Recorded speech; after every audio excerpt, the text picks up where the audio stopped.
Welcome, everyone. I hope you are good. Today, I'm going to share with you exactly how to respond when you have a spouse that is very defensive.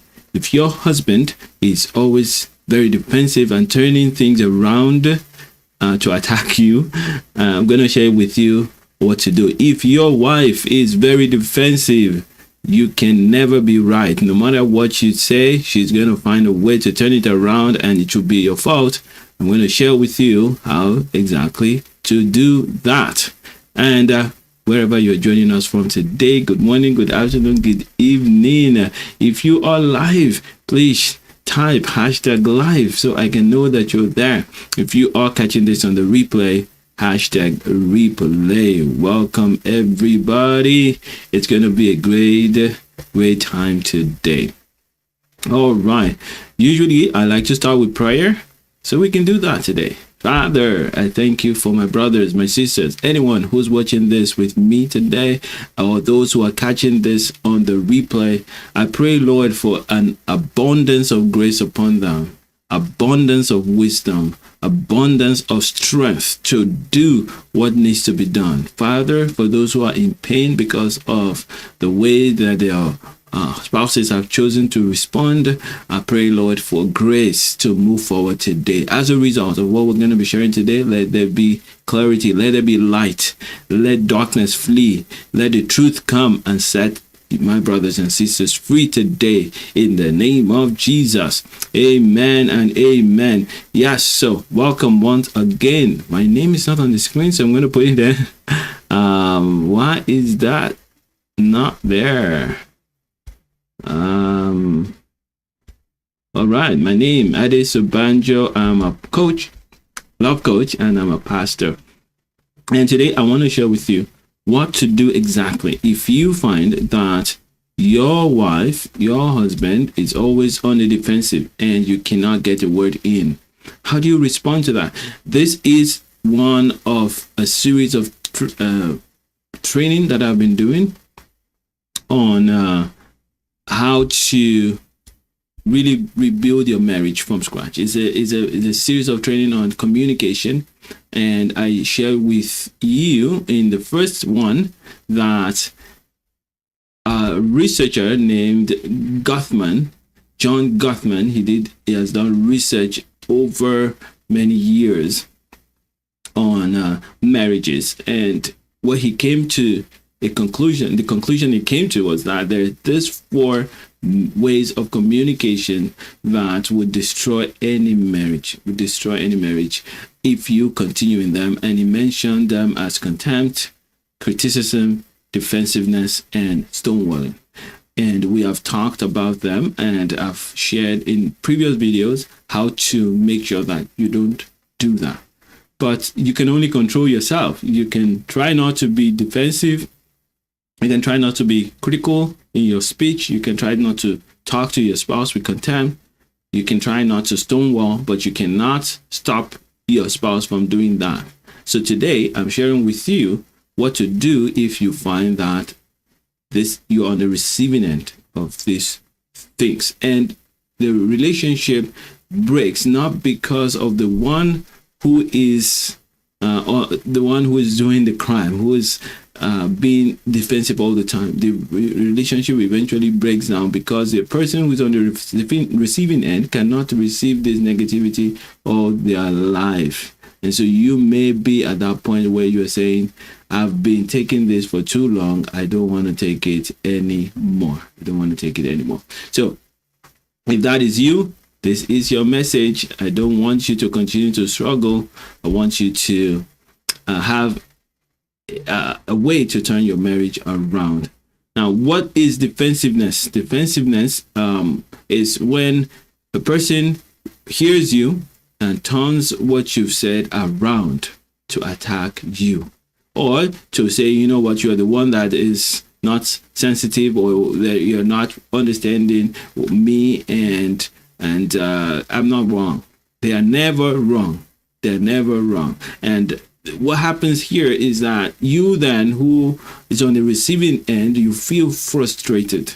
you feel disconnected from your spouse. If you're a woman, you feel disconnected from your husband, and the man feels disconnected from their wife, and you feel as if you are married to someone who doesn't care to really understand your feelings. Because if you complain that you're hurt, they said, why are you complaining? Can't you see that this is it? If you complain that they've done wrong, they're going to say, no, I didn't do wrong. I was right. If you complain that they are not doing their part, they will say, well, I'm doing more than enough. It feels like you then begin to feel as if something's wrong with you. You then begin to feel as if you are just making stuff up, and as if you're alone in the marriage. Now, if that is you, I have answers for you. Now, I used to be a lot in this zone where I would rationalize and defend myself all the time, until one day my wife asked me, why are you always defending yourself? And that was a wake-up call that I needed, and God has helped me over time to overcome that. So I understand how to be defensive, and I'm going to share with you how to deal with people like me who are always defensive, people who are like how I was. I'm not like that anymore. Well, my wife has to tell you that, but the key there is that when a person is defensive all the time, there are reasons why. There are reasons why, and the first of them, and the big picture of them, if you are used to the love workout world, you understand that the reason why a person is defensive at any time or whenever they are defensive is because they feel that the love or the joy, the freedom, the blessing or the goodness that they have is about to be taken away from them, or they want more. This is the reason why anybody does anything negative, right? There's something that they want, something that they really desire, that they feel that they're going to lose, or they just want more of it. This is why anybody does what they do. What I just said is something that if you just take your time to think about and accept, it would impact your life. Excuse me. Because once you know that there's one thing that everybody wants, and they're always going to do their best to get it, and that thing is not really the outward thing. So for example, someone fighting for power, they want to be the leader. You may think that what they're fighting for is power, but that's not really what they're fighting for. They just know that power can give them what they want, which is a feeling of being valued, being needed, being powerful, being not unforgettable. This is what everyone wants. Those who are looking for money, they want billions of dollars, is because they don't want to be ignored. This is what everyone is fighting for. It's what we call love, right? Love, being valued, being respected for who you are, not ignorable. People cannot ignore you. You are too important to be ignored. This is value. This is what people want. Everyone loves for that. That's what we all crave for. So when a person is defensive, when I was defensive, it is because I feel attacked. Whenever I felt attacked, and I'm always feeling attacked. Whenever I felt attacked, or when I felt that I was misunderstood, when I felt misunderstood or attacked, I will be defensive. Now, the person that is talking to me may not be attacking me. The person that is talking to me may not be misunderstanding me, but I just feel like that. And so anyone that you feel that you see very defensive, this is a problem. They feel like that. They don't want to look bad, like me then. I didn't want to look bad in any way. I felt that I had this weird understanding that whenever you make a mistake, something is wrong. You've done wrong. You're not up to the value that you ought to. And so whenever I perceived anyone looking at me as if I've made a mistake, I would defend myself.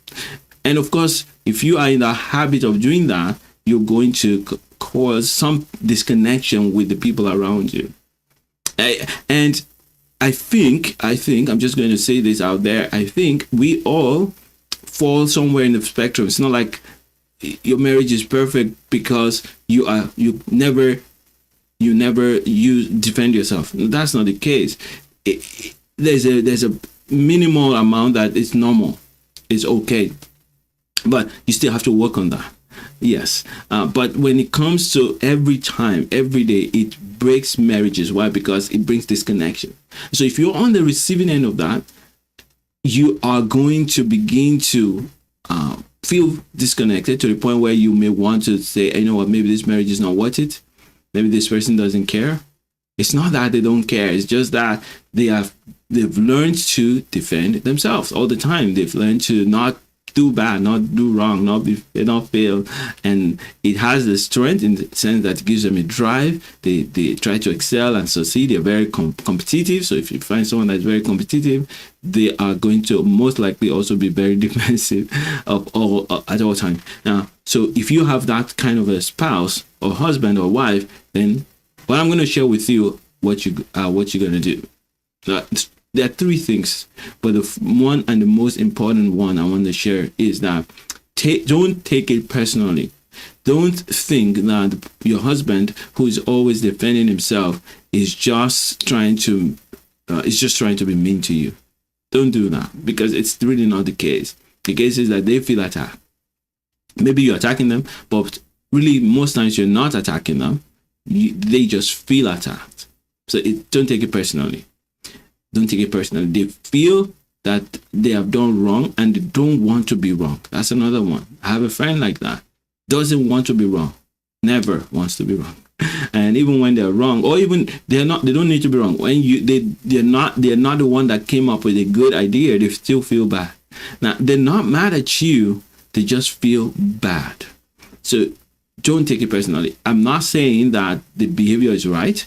I'm saying here's what you can do to make sure that it doesn't become worse and break your marriage. You as the one who's on the receiving end, you're gonna have to put up a mirror for your husband or for your wife to see that what they're doing is hurting them and hurting their marriage. Just like God used my wife to open my eyes to say, why are you always defending yourself? And of course, before that, the Lord has been speaking to my heart and saying, why can't you be wrong?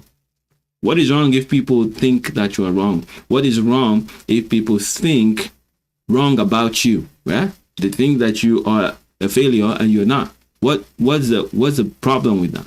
As long as I don't think you're a failure, your wife doesn't think you're a failure, you're doing well. Why would you then need to defend or prove that? And that's how God helped me find a something broken inside, healing that needed to be done. And God healed me. And that healing is how now, if someone says you did wrong, I think quickly first to say, I'm sorry, before I explain whatever. And many times now, God has helped me. I don't need to explain. Even when my wife says, why, what you did that, I'm ready to say, well, sorry, I didn't see that. Before now, I would explain why. And maybe now I still fall into that trap from time to time because old habits die hard. But I know that a lot of that has gone away. All right. So I'm saying the same thing to you now. The first thing is don't take it personally. Second thing is acknowledge what they say. All right. So if a defender, those of us who like to defend, if a defender comes up and maybe you tell them something and they defend themselves instead of escalating and saying, that's not what I'm saying, and just make it worse. Listen to their defense and say, yes, I see what you are defending. I understand your defense, but this is how I felt. And that makes a big difference. So you use the I now, you reflect it to them that this is how you felt, regardless of what they have defended. Yes, that helps a lot to make things better. And the third thing is ask questions. Yes, ask some clarification questions in that area. So if they have defended themselves in this way, and you know that their defense is still weird, it's not hitting home, you can then ask questions that will make them think in the area that you are thinking about. And it's not a question to make them look foolish, because as long as they don't feel good, as long as it makes them feel foolish or feel like a failure, they're going to keep defending themselves. As a question that will make them see the other side of the question, and you can say position it in terms of, oh, I always thought this, or I assumed that. That helps them see more clearly the area that they may have failed. Let's look at some examples. I'm going to give you a few examples. So let's say a wife is this now. So a husband comes in and says, I noticed the laundry hasn't been done yet. We talked about getting it finished this morning. Now, defensive wife says, I had a lot on my plate today. You don't understand how much I've had to do. It's not just the laundry, you know. Now, so here's the defensive wife, yeah? The husband is saying he notices that the laundry has not been done. So the wife should have just said, oh, I'm so sorry, it was a busy day. I know we talked about it, but I just was swamped today. I'm going to get to do it maybe tomorrow, something like that. Yeah, but she doesn't, because she's a defender, just like I was. I had a lot on my plate today. You don't understand how much I've had to do. It's not just the laundry, you know. So not only is she saying, can't you see that I have a lot on my plate? She's turning it around to him that he's not smart enough to notice that it's not just the laundry. So here, and the way you want to do that, if you're the husband, is you still calm. You just relax and say, you know what, I hear you, it's been a busy day. I just wanted to check in because it feels like we're falling behind on things. How can I help? So not only are you staying calm, you're flipping it to say, I love you. And that's the key. This is what they want. Everyone wants to be valued. Everyone wants to be loved, to be valued. And every time you respond, everything that comes out of you should always say, I love you. Everything, every action, every gesture, every thing, every complaint, even if you're making a complaint, it should still say, I love you. And so that's how that husband responds to that. Let's give you another example for the husband. You've been spending a lot of time on your phone lately. So the husband is saying to the wife, it feels like we're not connecting. Defensive wife says, well, I'm just trying to keep up with everything. You know how much work I have to do. It's not like you're always paying attention either. Yes. So instead of her to understand that the husband is saying, I want more time with you, she's busy explaining that she has to keep up with a lot of stuff. And she's saying that, you know, I have a lot of work to do. And that, you know, even he doesn't pay attention, you know. So the husband should get that, right? And if the husband wants to react the way that is to mitigate that, he can say, you know, I feel disconnected when we don't spend time together. That's the way to say it. I miss you. I miss us having conversations. Now, remember, he could have said that from the beginning. Yes, even the responses. So the response that you give to your spouse when they come back at you with defensiveness is something you can start with. Excuse me. When I'm sharing this with you, in case you didn't start with that, you know, sometimes you can learn to start with that. For example, the husband could have come and said, I'm missing you. I miss you. You know, I saw her on the phone. I miss you. I feel that I'm not connecting with you. I want to connect with you. You know, he could say that, but that's not what came to mind, and you can't control what comes to your mind. What came to mind is you've been spending a lot of time on your phone lately, and immediately she hears that, she feels attacked. She feels like she feels like he's pointing fingers at her, that she's not a good wife, and that's why she defends herself. But in defending herself, she says, you know, she turns it back. You're also not always paying attention. So if you are in that habit of defending, we've talked about that, slow it down. But if you have a spouse that's always defending like that, don't take it personally. There's something missing. There's a sense of always being attacked, a sense of my wife doesn't think I'm doing well, or my husband doesn't think I'm doing well, or just this fear of failure that is so strong that's making them react like that. All right, so very good. Now the next question. Next example, from husband to wife. Now this time the wife says, I feel you didn't listen to me when I was talking earlier. I feel you didn't listen to me when I was talking earlier. Husband, the defensive husband says, oh, come on. You were talking about so many things. How am I supposed to keep up with that? How am I supposed to keep up with that? So the wife can feel so hurt by now. She's already trying to say, you're not listening to me. And then here you say, you talk everywhere. You don't even have any agenda. You're just up and down. Nobody's going to ever keep up with that. You're just a freak. That's how she feels. But that's not how you're supposed to respond. But we're not talking to the defender today. We're talking to the receiver of the defensive husband or wife. So here's what you can do to respond to that. You can say, I understand that it's hard to follow when I'm jumping from topic to topic. I just want to feel heard. Can we talk about this now, or and I'll focus on one thing at a time, or can we talk about it later? So here she's not escalating. She's not getting back at him, even though she feels that he is attacking her too. How am I supposed to follow you when you're always from topic to topic? He's not apologizing for just ignoring her when she was talking. He just attacks her again. Now she doesn't attack back. Why? Because she wants to say to him, I love you, one, and she wants to understand.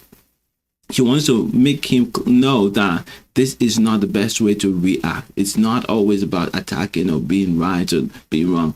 And she will still get what she wants, which is being heard. Now, of course, if this continues and she keeps trying and he doesn't change his tone after these things, this is why marriages break. If there's defensiveness consistently and it doesn't move on, it's going to eventually break the marriage, because no one can stay with a person who is always defensive 100% of the time. But from what I've noticed in Christian work, and even in working with people who are non-Christian, the moment you keep showing these ways of doing things and just learning, you will discover that your spouse will pick up on it, because they love you and they love God. They'll pick up on it. All right. So last example, and then I'll wrap it up. But and then I'll share one or two things with you. All right. So last example here. Wife says, you've been coming home late a lot, and I'm feeling like I'm doing everything alone with the kids. And the wife jumps in right away, because he doesn't wait for her to ask any questions. He says, I'm doing my best, okay? You don't understand how much pressure I am at work. Woman, so here's the man saying, you know what? Look, you are complaining, but I'm doing my best. What do you want me to do? You don't understand how much work I have. Now, that's not the best way for him to respond. Of course, she's just saying that she's feeling overwhelmed, but he doesn't care about that. Not that he doesn't care. He feels attacked. That's why he feels attacked. She's not attacking him. She's just saying her thought. But he feels attacked, or he feels that he's not a good husband. He's not, it's a failure, and he's just used to always defending himself. So he goes on and says that. Now, what does the wife do to calm things down? She says, I know you're working hard. Wants to be valued, wants to feel that, yes, and I appreciate all you do. So you see, she's not escalating. She refuses to escalate. She's saying, I am not going to be pulled into this negative cycle, but rather I'm going to put up a mirror and pull you out. So I'm just feeling overwhelmed myself. Could we talk about how we can balance things better? You see, beautiful. The reason why we do this is because we know that when we sow love, we'll reap love. When we sow love, we'll reap love. But if we sow complaint and criticism, it gets worse. Now, defensiveness is a counter to criticism. So if you have a person who is very critical, you would eventually develop the skill to be defensive. So you have to make sure that you don't get defensive, and the one who is on the receiving end of defensiveness, make sure that you're not using criticism and you're not attacking your spouse. So once again, I'll tell you the four things, a few things that you need to do. Don't take it personally. Listen very well. Change the tone of the discussion to what you are feeling, and you can ask questions like, when can we meet? What would you like me to do? How can I help? Just don't blame, and just get things to move forward rather than to be destroyed. Move it forward. Get your result. Focus on the result that you want. Focus on letting your behavior and your actions say, I love you. that's what I'm going to say to you. And of course, you know, this channel is all about you having a great marriage. It's all about you having the marriage that God designed for you, and you can have that. You can have that. So if you want more, you can do one of three things. Now, you can reach out to me and book a call on my calendar, 15 minutes call. It can be full sometimes. If it's available, then book it. adesobanjo.com/chat. Where is that? Turn on. Yes, adesobanjo.com/chat. You can book a call with me, or you can join my masterclass that's happening. It happens once a month. It's an extended time live where I show you the 5 steps that you can follow to transform any marriage from scratch, any marriage, and in record time without your spouse, even if your spouse is not interested. That's why you notice that the videos that I share, they are done with a mind that I'm talking to one person at a time. I'm talking to one person at a time, because many times in the marriage, you don't have your spouse to explain, to sit here and then please don't be critical to her. No, you don't have that. So you must work on your own for a while. So that's what I'm going to show you, how to transform your marriage even when your spouse is not there. And I'm going to share 5 steps. Now, these steps, I didn't invent them. God invented them, and they have been working for thousands of years with many examples. So I'm going to show them to you. I'm just going to put them together and show them. They are very simple, just like everything God does, and they are free to use. You can use them. And so I want to present those to you in the masterclass. adesobanjo.com/masterclass, and you register for that. Final thing that you can do to get more is my friendship rebuilding cheat sheet. Friendship rebuilding cheat sheet. If you have not downloaded that, just go to adesobanjo.com/friends. All of these are in the description of this video. adesobanjo.com/friends. You download the cheat sheet. It's a 1-page document that shows you how to rebuild friendship in your marriage. There's a video that comes along with it. You can watch the video, and when you watch the video, you will then use the cheat sheet to remember everything that you heard in that video. All right, so that's it. And if you love this and you're not subscribed to my channel, please do subscribe. And if you like the video, like it. And if you have comments, put the comments there. I have questions, put it in the comment section, and I will get to your topic. All right, may the Lord bless you and keep you. And until we meet again tomorrow, continue to love like Jesus and make mega impact. God bless you. Bye for now.